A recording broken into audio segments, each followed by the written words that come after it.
Chapter 41. Splitting. Question.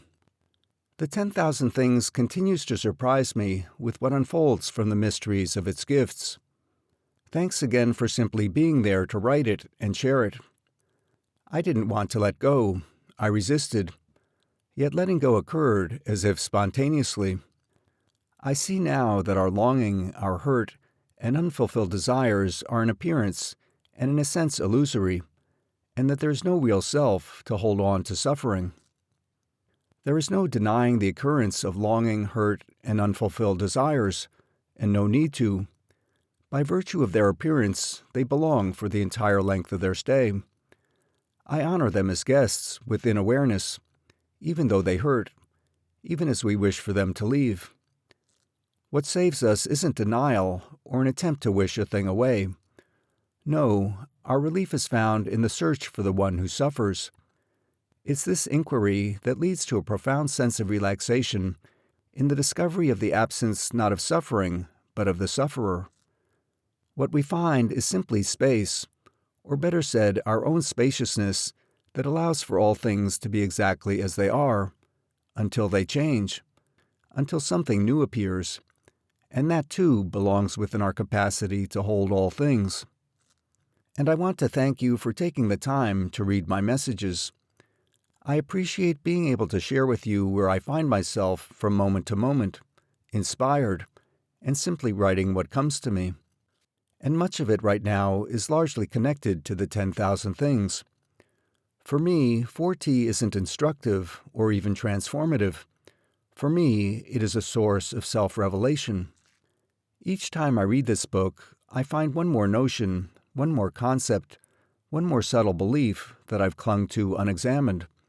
And that's the important issue. Not just to let go for the sake of letting go, but to find out if a belief is true, to find out if it serves a purpose, or if it is just something I'm carrying around like unneeded baggage because someone else in years past gave it to me.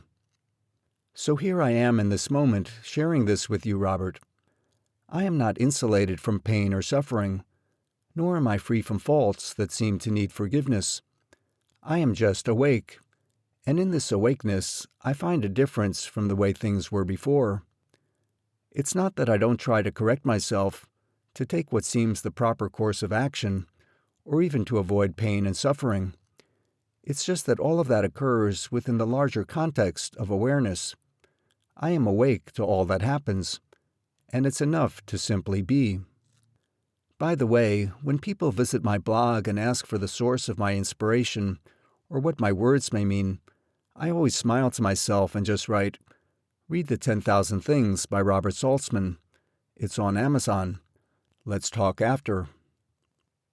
Answer. Hi. Thanks for your kind comments.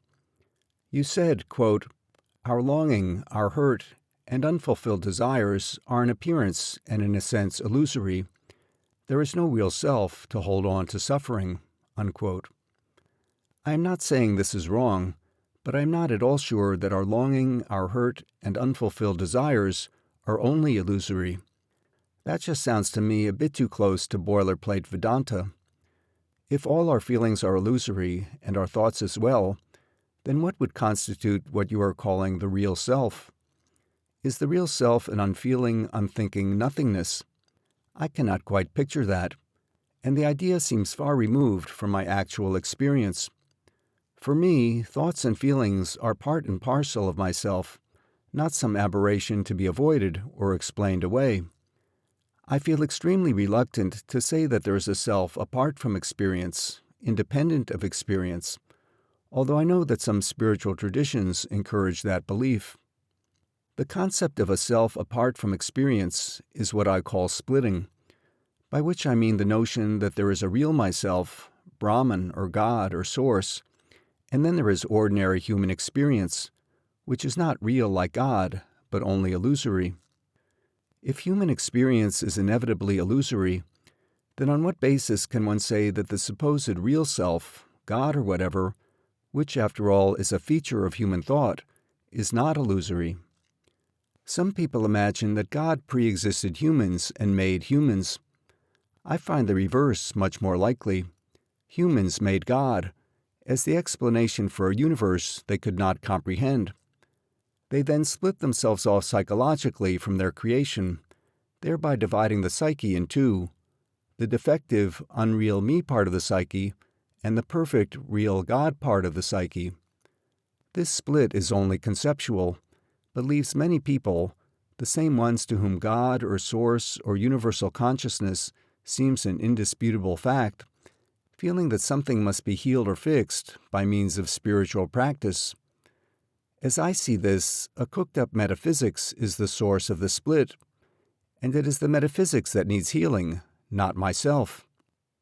To be clear, it is the conceptual split that needs healing, not myself, which, being an expression of this aliveness, specifically a primate human expression, naturally suffers and feels pain, and that's the way it is. There are, of course, traditions that do not split myself into false and real. The perspectives of those traditions are much closer to my actual experience than those such as Advaita Vedanta that seem to encourage splitting, dissociation, and disembodiment.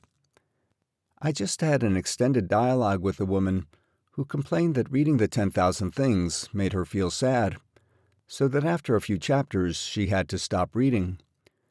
She then wanted to debate with me about my questioning of the value of popular spiritual teachers, mentioning specifically Robert Adams, who she said had been an important force in her life. She asked why I was dissing him and what I had against him. I have nothing against Adams personally, I replied, but he is what I call a wild fox spirit. Apparently, her sadness at reading my ideas had not allowed her to get that far in the book. A wild fox spirit is someone who makes definitive pronouncements about so-called truth when that person has no basis for such statements except tradition and hearsay. That term comes from a famous Zen story. Whenever Master Dowie gave a Dharma talk, an odd old man would stand in the back and listen in silence. He usually left right after the talk, but one day he lingered, so Dowie approached him and asked, "Who are you?" The old boy replied, "I am not actually a human being. I was the Dharma teacher on this mountain at the time of Kashyapa Buddha. One day a student asked me, 'Does a person who practices with great devotion still fall into cause and effect?' I said to him, 'No, such a person doesn't.' Because I uttered those words, I was reborn again and again as a wild fox for 500 lifetimes." "But what does Robert Adams say that you object to?" she wanted to know. Here is an example of what I consider errant nonsense from Robert Adams. If you know about the mind, you will know what you have to get rid of. The mind doesn't really exist. Really, Mr. Adams? And you know that how? Other traditions say that mind is all that exists. So what makes that view false, and yours truth? As I have said elsewhere, that entire lineage, Robert Adams to Francis Lucille to Rupert Spira, has been a disaster of axiom posing as certitude, of initial claims being assigned an automatic facticity, backed up by the silly logic of Vedanta, which purports to evoke Brahman by prattling about how the bracelets and rings in this world are all made of gold, and if we melted them down, we would know that. What is this, play school for ninnies? There may be Brahman for all I know, but if there is, those guys don't know anything more about it than I do, and gold rings and other forms of higher reasoning are only hocus pocus. Question. Thank you for your reply, Robert. This is exactly why I make return visits to the 10,000 Things. It's those fine points, little hang-ups we find ourselves attached to without conscious thought. By themselves, singularly, maybe they mean nothing, but they do add up to a very subtle form of clinging that at the very least should be examined. I appreciate your pointing to them. I write from where I find myself.